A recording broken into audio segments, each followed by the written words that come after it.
Hi, it's Cynthia with Autism Society. What do I do if DDD has either taken a service away or denied my child the service? So if DDD terminates a service or they deny you a service, they're supposed to give you an NOA, a notice of action. And the notice of action explains why you're being denied the service. And what you do is you read that notice of action and then you write a letter back to DDD and you explain to them why your child needs that service, why the reasons that they listed were incorrect, and then you give all your supporting documentation and you include that to DDD. And then what will happen is DDD will review your documents and they will send you a letter saying yes or no, you're getting that service. And if they decide no, you're not getting that service, then the next step is fair hearing. So you'll write a letter back and you'll ask for a fair hearing.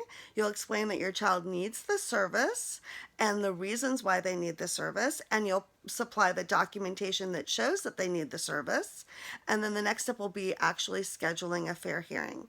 So just because DDD denies you a service or takes a service away doesn't mean that you can't have that service. You have several things at your disposal to use, tools that can help you get that service. So one, you're going to want to make sure that you have a letter of medical necessity from your primary care physician and a script.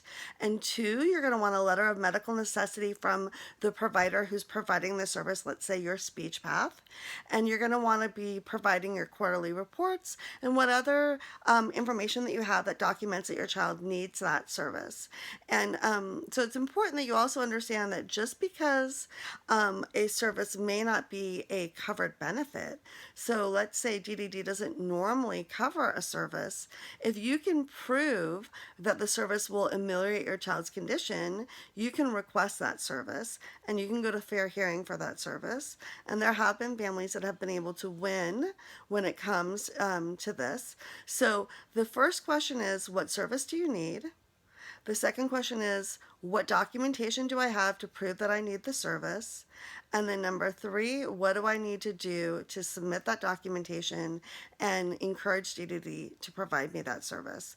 And so first you have a notice of action, and then you can go to fair hearing, and then you just want to make sure that you provide all the documentation to them.